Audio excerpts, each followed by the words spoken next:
Namaste and welcome to the 24th episode of Basha's Thoughts.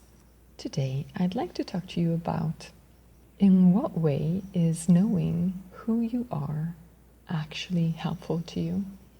How can knowing who you are help you get out of traps of fear and suffering in an almost automatic way? And there's another theme that I want to weave into today's thoughts, and that is that the way to something is different from the fact of it or the logical understanding of it.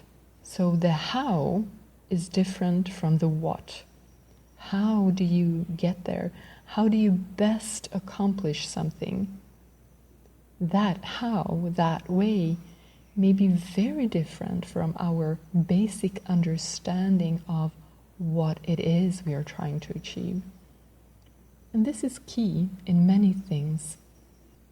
This is something you can see in physical reality and beyond physical reality. See, in physical reality, let's take an example. Let's take diabetes.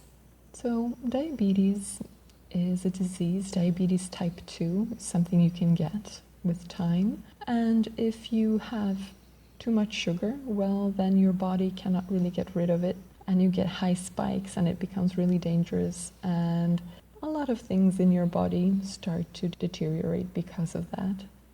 So if you eat sugar, you get high blood sugar. So that seems very logical. And as a basic understanding, a person would say that, well, then the logical thing is don't eat the sugar. And it's true in a sense. If you stop eating sugar, well, then you won't be getting those spikes from the sugar, that's for sure. But is that the best way if you want to get rid of diabetes type 2? Is that your best how-to? Is that the best way to accomplish it? Certainly there are guidelines, dietary guidelines that indicate that and try to get you off of simple carbohydrates as much as possible so that you don't aggravate your diabetes. However, interestingly enough, if you start eating lots of carbohydrates, but you drastically reduce your fat intake, and you, for instance, go on something like a low-fat raw food diet, where you get 80% of your calories from carbohydrates, 80 or more percent, and then 10% from protein and 10 from fat, or even less. Well, if you go on a diet like that, it turns out that within 3 weeks, you will be off of your diabetes medication. And that's a very quick way of getting rid of all symptoms of diabetes. But the key here is that you have to reduce your fat intake. And here you're eating fresh fruits and vegetables. So it's a raw food diet. And so that's natural, not processed sugar or anything like that. So that's very interesting. So now we have a basic understanding that tells us that the more sugar you eat, the worse you get. And yet, if you eat in a very particular way and actually do have a lot of carbohydrates and sugars from fruit, well, then you actually get rid of your diabetes symptoms within 3 weeks. And that's the fastest that I've ever seen. You can watch Simply Raw. It's a documentary that follows 6 people who did just that, and there are books about this that you can read. Gabriel Cousens has some. But that's not really the main topic. The idea is to see that something that we can logically look at in one way and think that to accomplish it we need to do one thing actually might require something very different in order to accomplish our goal. And so, let's take a look at a couple of other examples. Some things that we may have already discussed, but we'll take a look at them quickly. So, Maslow's hierarchy of needs. You might have heard of this one. The idea is that it's kind of like a pyramid where you have a base of the pyramid, and there you have your basic needs. And your most basic need is that of air. You have to breathe. If you don't breathe within a couple of minutes, you won't be around. Then you have other needs like water. You have to drink. If you go without water for a few weeks, well, then that's it. Then you need to eat. If you go without food for a couple of months, you might die. And so on. And so you're moving up the hierarchy of needs. Then you will have other needs like the need of shelter, for instance, to feel safe, protected, connection. And in the very end, you have self-realization. So you could say that, well, this obviously is very logical. If you don't breathe, you never get any of the other needs satisfied. So how should you live? Well, you need to focus on always having your necessities, your basic needs met. And only after that can you have the luxury of looking at other needs and maybe meeting those and becoming truly fulfilled. But see, the problem with that is that if you use it as a strategy of accomplishing a happy life, well, then you will have a lot of problems. See, this is how our society tends to work, and to a large extent. A lot of people work. Why? Because they need the money.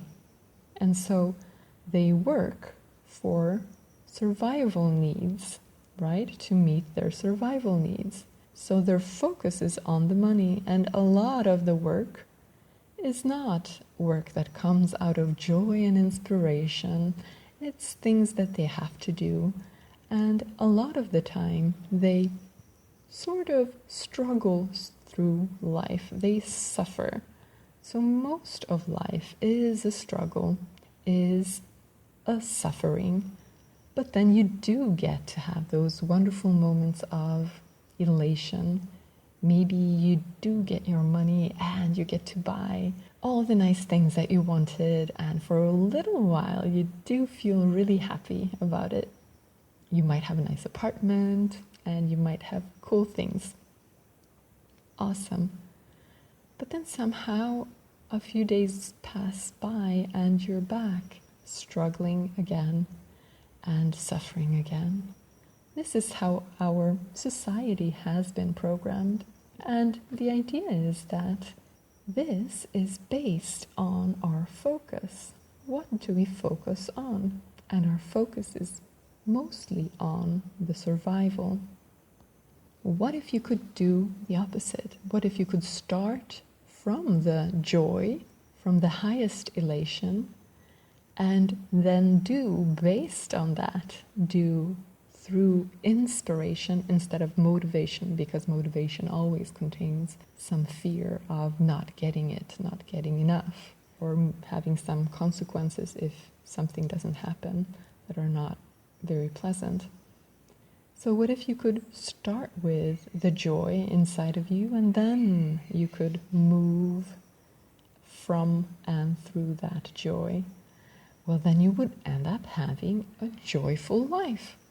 And sure, there would be moments of struggle, but those would be moments. Those would not be all the time, basically. You would kind of invert this proportion of being joyous, open, happy, and struggling. The relationship would invert. So that's Maslow's hierarchy of needs. And the idea of not really focusing on survival in itself. What else? Well, we talked about being good. And the idea of it being good to be good. Yes. So as an idea, as a fact, you can say that. Just like Maslow's hierarchy. It's good to be good. It's good to do good deeds. This will be of benefit to you. Just like you could say, well, breathing, of course, is essential. It will be of benefit to you. Yes, yes, yes. But focusing on breathing might not really get you as far as you would really like to go in this lifetime. And so, focusing on trying to be good, wanting to be good, wanting to be deserving, wanting to be worthy, now that is a trap. That is a trap that puts us into a state of fear, and it connects our value to our ability to perform these good deeds. So whenever you perform these deeds, well, then you can feel good. You can allow yourself to feel good because then you are good. And this has a lot to do with our identity. See, whatever role we identify with will bring up fears because that role is always limited. Every role we can think of is limited. And those limitations will bring about fears of maybe not meeting whatever it is that role is supposed to meet.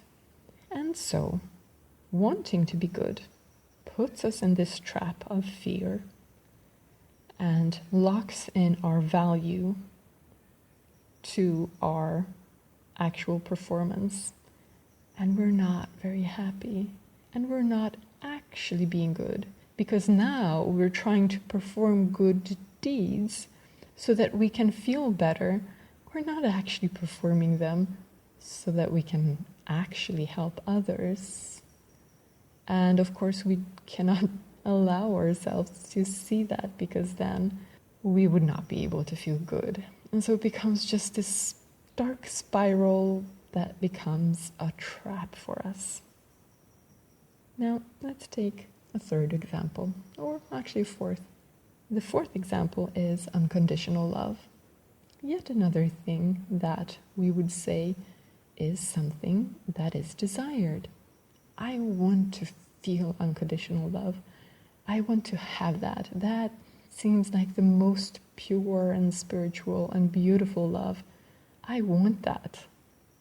And the thing is that having it is beautiful, but wanting to have it has, yes, problems connected to it. Indeed, imagine if you're living your life and then your partner suddenly decides, I need a punching bag. I want to abuse someone. That's me. I feel that I want to abuse someone. Let me abuse you. And they start abusing you, using you as their personal punching bag. Well, if you say, no, stop that, you can't do that, well, then one could argue that you're not being unconditional. Well, you should love your partner unconditionally, even if they are using you as a punching bag. Otherwise, you can't really say that you love them unconditionally, can you? Right? So you can even start feeling guilty for not being unconditional enough. And then you go through suffering in your life where you self-sacrifice in all sorts of ways because you want to become unconditional, because it is beautiful, it's something you wish. And yet wanting and focusing on becoming it in that way is also a trap, is something that will not lead you to the unconditional love that you're actually seeking. So the idea here in general is that the best way is to not focus on whatever it is that we're apparently wanting.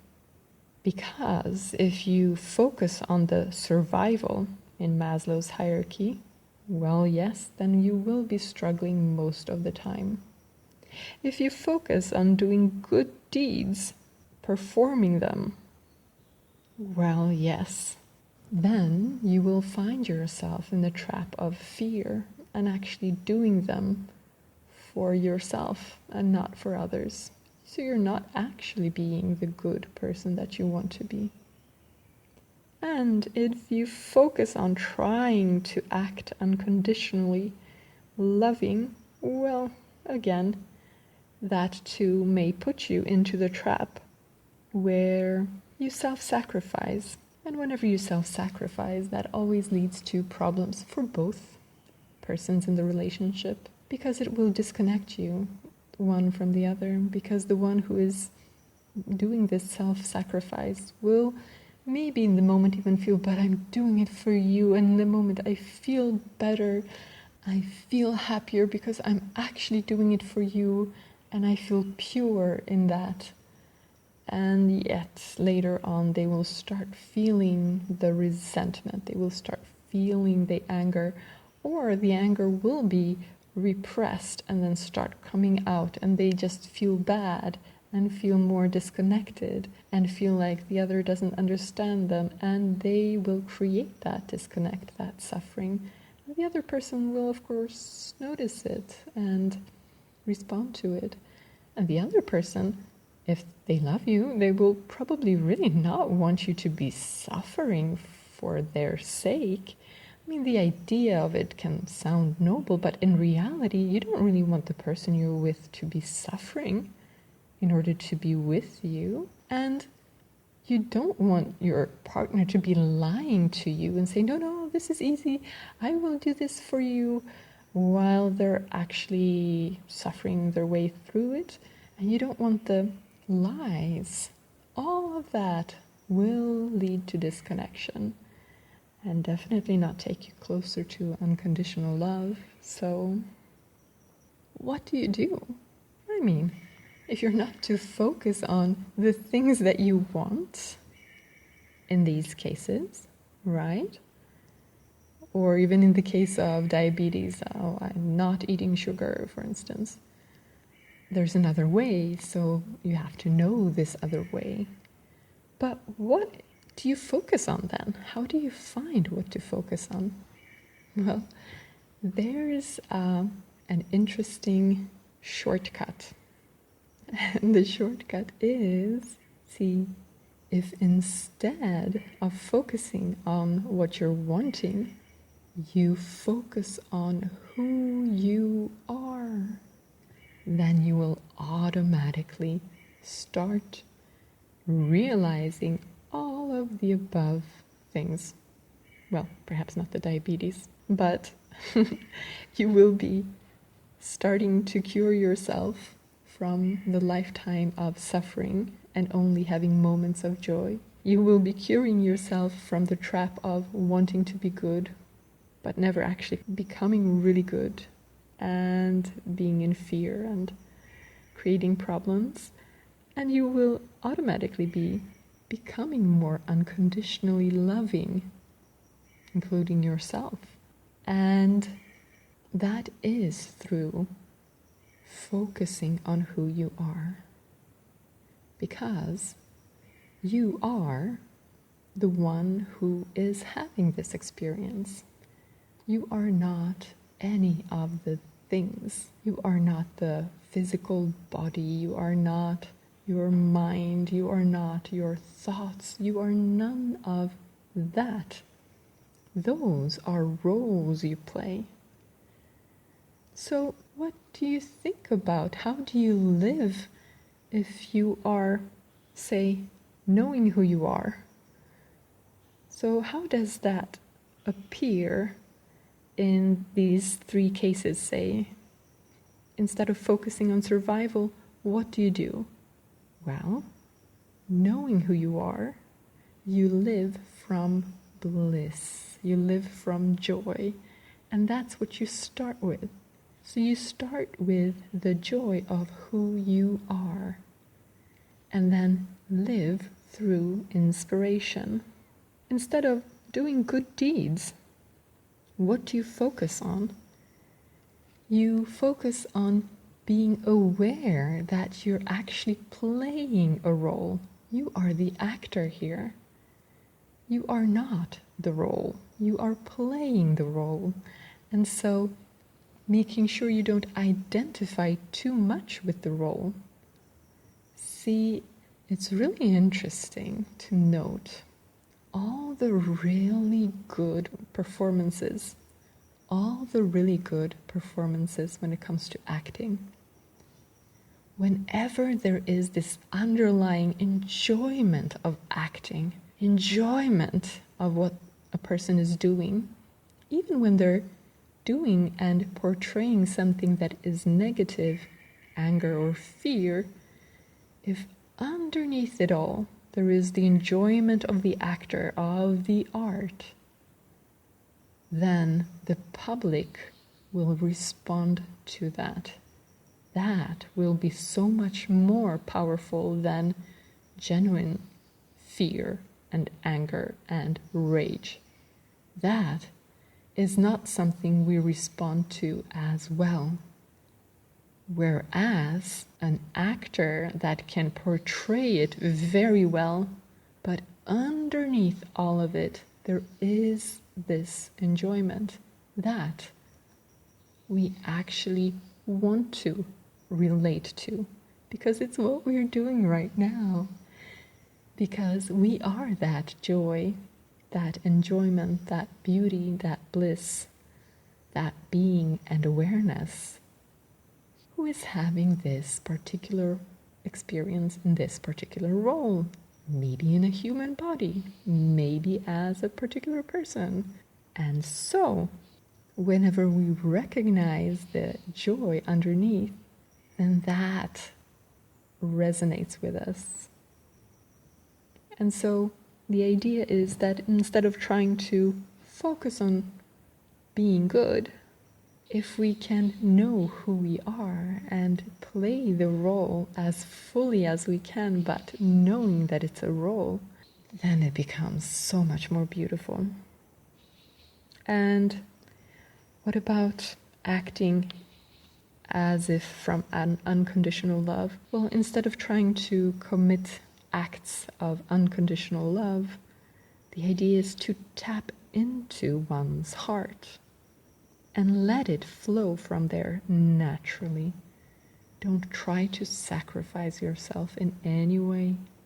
Just know who you are. That's the key.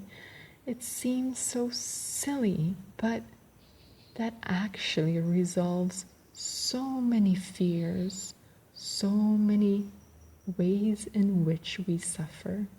If only we could focus more on who we are, then we could live much more beautiful, full lives with less fear and less suffering.